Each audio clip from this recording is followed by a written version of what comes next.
Alors, la laïcité, c'est un mot qu'on entend partout, n'est-ce pas? Une idée qui est vraiment au cœur du modèle français, mais qui, avouons-le, est souvent un peu floue. On se demande qu'est-ce que ça veut dire au fond? Est-ce que c'est un cadre pour protéger notre liberté ou est-ce que c'est plutôt une sorte de limite? Eh bien, c'est justement tout le paradoxe qu'on va explorer ensemble. Comment un principe qui, à la base, est là pour garantir la liberté, peut être perçu de manière si contradictoire. Allez, c'est parti, on va décortiquer ce concept pour y voir plus clair.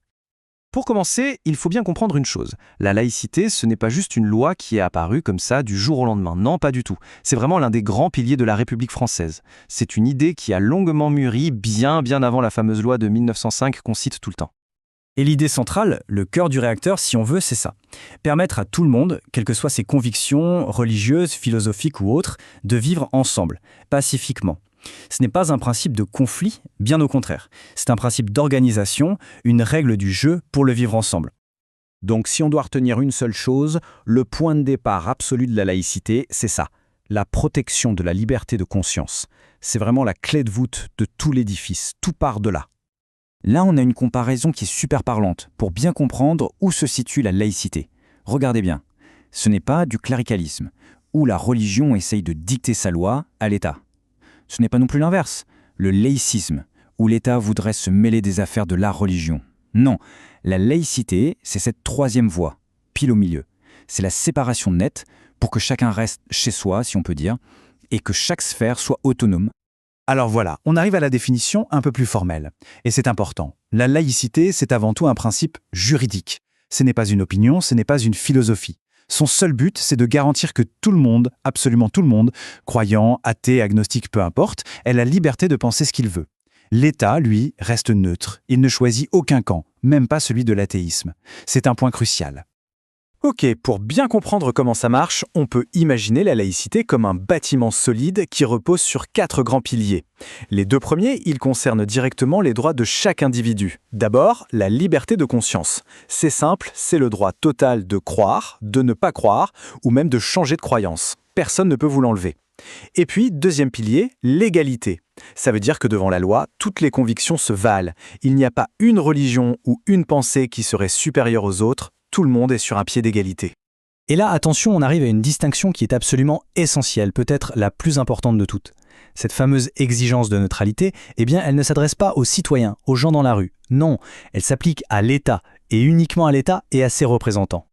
Voilà donc nos 2 autres piliers, ceux qui concernent l'État.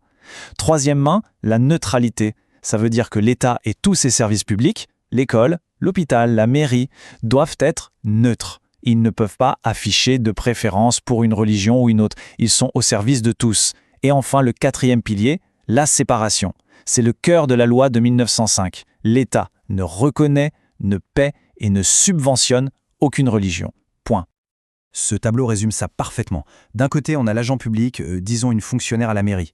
Pendant ses heures de travail, elle représente l'État. Donc, devoir de neutralité stricte, pas de signes religieux visibles. De l'autre côté, on a le citoyen, l'usager.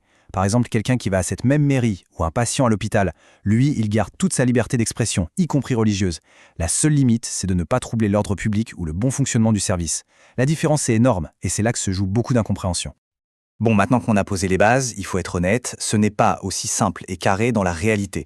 La laïcité, ce n'est pas un bloc de béton qu'on applique à la lettre, partout et tout le temps. C'est un principe vivant qui a une histoire et qui, du coup, a pas mal d'exceptions et de situations un peu particulières. Alors, quelques exemples pour voir à quel point ça peut être complexe. Le plus connu, c'est l'Alsace-Moselle. Là-bas, la loi de 1905 ne s'applique pas. On a encore le Concordat, un régime où l'État paye les salaires des représentants de 4 religions. Rien à voir avec le reste de la France. Et puis, il y a les décisions de justice, ce qu'on appelle la jurisprudence. Pensez au débat sur les crèches de Noël dans les mairies. Les juges ont dû faire une distinction subtile entre ce qui est culturel et ce qui est purement religieux, cultuel. On a aussi des arrangements financiers un peu surprenants, comme cette vieille loi de 1942 qui permet à l'État de financer la réparation d'églises. Tout ça pour dire que l'application, eh bien, elle est pleine de nuances. Alors justement, après plus d'un siècle, qu'en est-il de ce principe aujourd'hui? Et surtout, comment est-ce que les jeunes le perçoivent? On a les résultats d'une étude toute récente et on va voir, c'est assez surprenant. Ça tord le cou à pas mal d'idées reçues. Premier chiffre et il est énorme. 99%. C'est la part des 18-30 ans qui connaissent et qui comprennent le mot laïcité. Donc première idée reçue qui tombe, non, ce n'est absolument pas un concept obscur ou dépassé pour les jeunes. C'est même tout le contraire. Et ce qu'ils en pensent? Eh bien, regardez ce graphique. Les 2/3 en ont une vision positive. Si on ajoute ceux qui ont une vision neutre, on arrive à 95%. Ceux qui voient ça d'un mauvais œil ne sont que 5%. On est donc très très loin du cliché d'une jeunesse en rupture avec la laïcité. Mais le point le plus fascinant, c'est peut-être celui-ci. Il y a une vraie différence de perception entre les générations. Quand on demande à l'ensemble de la population ce que la laïcité signifie, la réponse qui revient souvent, c'est faire reculer l'influence de la religion. Une vision un peu défensive en quelque sorte. Mais chez les jeunes, les 18-30 ans, pas du tout. Pour eux, les mots-clés, c'est liberté de conscience et neutralité. Le prisme est complètement différent. Ce qu'on voit, c'est une véritable bascule. Pour la nouvelle génération, la laïcité, c'est moins une arme, un bouclier contre la religion, et c'est beaucoup plus un outil pour la paix, pour organiser la vie ensemble, pour s'assurer que tout le monde trouve sa place. C'est une vision beaucoup plus constructive, en fait. Et pour finir, je trouve que cette citation de Mirabeau, qui date quand même de 1789, résume tout ça à la perfection. Il dit « Je ne viens pas prêcher la tolérance, mais la liberté de religion ». La nuance est immense.